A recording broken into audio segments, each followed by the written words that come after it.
La revue de la presse de Bonferré avec Moustapha Zongoma. Moustapha, bonsoir. Bonsoir Aminata. Cette semaine, il est question dans la presse écrite nigérienne du bilan à mi-mandat du président de la République Bazoum Mohamed, de ses propos polémiques qu'il a tenus dans le journal Jeune Afrique cette semaine et de la démission de l'opposition politique nigérienne face à ses responsabilités.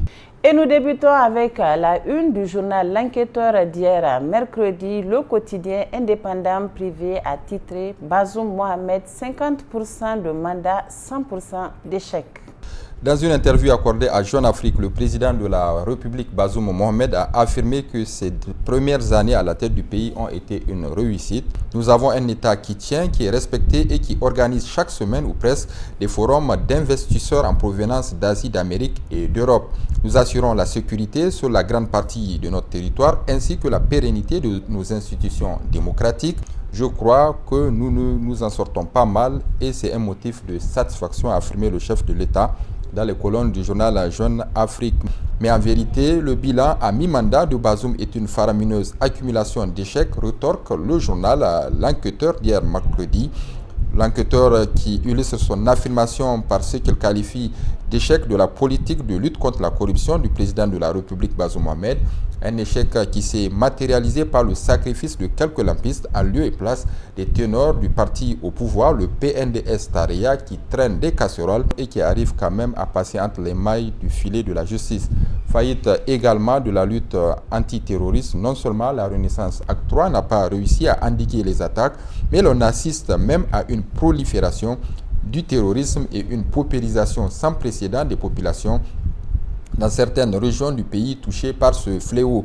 En plus de ces échecs flagrants, le président Bazoum Mohamed semble reproduire les mêmes erreurs que son prédécesseur Issoufou Mahamadou, avec une position de pouvoir devenue source de favoritisme pour le clan et la région du président de la République. À la lumière de ces observations, il est difficile d'espérer une grande amélioration significative pour la seconde partie du mandat de Bazoum Mohamed, projette le journal L'Enquêteur. Il aura assurément des faux semblants, des réformes hasardeuses, mais qui ne vont pas améliorer de façon significative les conditions de vie du plus grand nombre et ne feront pas avancer le Niger d'1 millimètre selon le confrère. On peut même craindre que recule, sauf si, insiste le journal, le chef de l'État réussissait à se métamorphoser. Pour l'hebdomadaire L'éclosion, le Niger est un pays de plus en plus lourd pour les épaules de Mohamed Bazoum. Le confrère écrit « Le président Bazoum est certainement un homme perdu au milieu de nulle part. Il ne sait plus quoi défendre, encore moins quoi proposer pour protéger le Niger dont il a les destinées sur les épaules. Pendant que les terroristes font la loi dans une bonne partie de la région de Tillabéri, le président de la République ne trouve pas mieux à dire ni à faire que les terroristes sont plus forts et plus aguerris que nos militaires.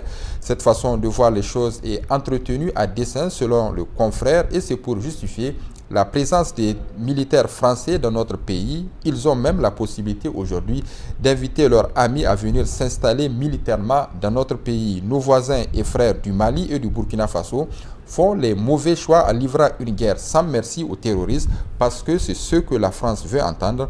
En fin de compte, le Niger n'existe que pour défendre les intérêts de la France parce que ses dirigeants sont acquis à la cause de la puissance néocoloniale au détriment de leur propre pays. Conséquence, pendant que le Niger sombre dans l'insécurité, la pauvreté avec une mendicité endémique, une étouffante cherté de la vie, la France et ses médias s'arrangent à présenter notre pays dans le monde comme un havre de paix, malgré qu'elle a peint les 7 sur les 8 régions de notre pays en rouge déconseillées à ses ressortissants. Dans le même temps, l'ancien président Issoufou Mahamadou est célébré partout dans le monde comme un héros de la démocratie, alors qu'il est à l'origine de la démolition des institutions démocratiques, si bien qu'aujourd'hui, seul l'exécutif décide de la vie de la nation, le législatif et le judiciaire ne sont que l'ombre d'eux-mêmes. Dans tout cela, le seul rôle que le président de la République Mohamed Bazoum semble bien jouer est celui de instructeur du fils de son bienfaiseur Sani Abba Issoufou Mahamadou, qui le suit comme son ombre dans tous ses déplacements à l'étranger.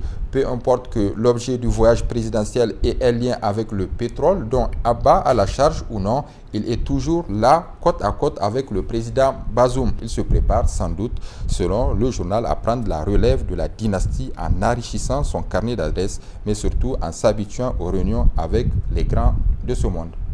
Le journal Niger Inter Hebdo de cette semaine tente de recadrer à sa manière les propos polémiques de Bazoum Mohamed sur l'armée. Le confrère estime que les propos sont sortis de leur contexte en vue d'alimenter une campagne de désinformation contre le Niger avec une guérilla informationnelle aux manettes. Il suffit de lire intégralement l'interview dans les colonnes de Jeune Afrique ou en ligne pour comprendre le procédé des prestidigitateurs qui a consisté à isoler les propos du président de la République de son contexte. On l'aura compris, il fallait opposer le chef suprême des armées aux soldats en l'accusant de crimes de lèse-majesté, de démoralisation des troupes. Pourtant, le président répond à une question précise des volontaires pour la défense de la patrie DVP au Burkina Faso. Les faits sont sacrés. À la question de François Soudan, directeur de la rédaction de Jeune Afrique, le président Bazoum a répondu « Si les terroristes sont plus forts et plus aguerris que l'armée, comment des civils pourraient-ils leur résister ?» C'est ce qui est écrit en noir et blanc dans Jeune Afrique numéro 3125 de juin 2023, mais quelques-uns sont allés vite en besogne en extrapolant ces propos hors de leur contexte. D'aucuns ont proféré de véritables procès d'intention au chef suprême des armées en insinuant que le chef de l'État a capitulé en démoralisant le moral des troupes, ce qui est franchement inexact selon le journal Niger Inter Hebdo. On notera qu'en plus des coupeurs de cheveux locaux, les principaux agitateurs dans cette campagne de désinformation vient principalement du Mali et du Burkina Faso. Il n'y a plus d'opposition politique dans la barque de la démocratie nigérienne. C'est l'interrogation qui barre la une du journal Le Canard en furie de cette semaine.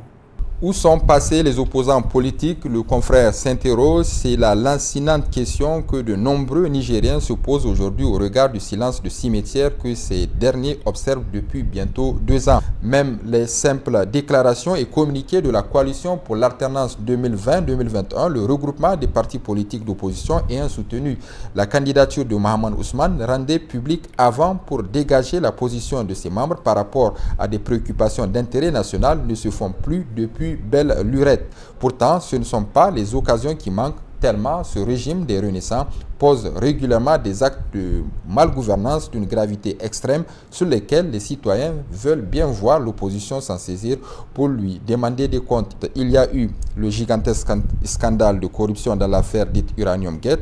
Étrangement, jusqu'ici, l'opposition n'a pas daigné se prononcer sur le sujet malgré son caractère gravissime.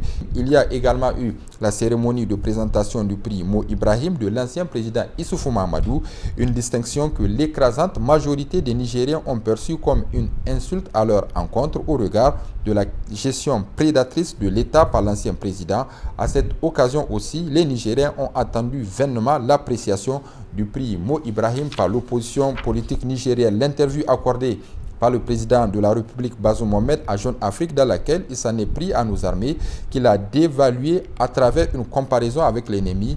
Là également, l'opposition politique ne va pas réagir pour rappeler le président Bazoum à l'ordre. En tout cas, sa réaction qui devrait être spontanée se fait toujours attendre.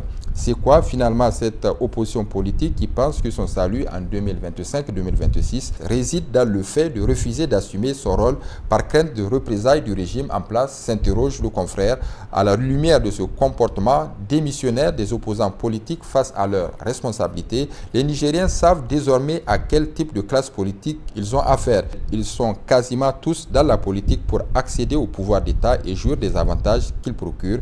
Ils ne sont nullement venus à la politique pour défendre les intérêts du pays et promouvoir son développement harmonieux dans lequel les citoyens à la base trouveraient leur compte. Enfin, l'hebdomadaire Le Monde d'aujourd'hui s'interroge à sa une si la fondation Issoufou Mahamadou n'est pas le vrai gouvernement au Niger. Oui, Aminata, le journal pose cette interrogation au vu de la mobilisation presque imposée à des responsables d'institutions de la République et sociétés d'État à prendre part à des activités au compte de l'ancien président de la République Issoufou Mahamadou ou sa fondation.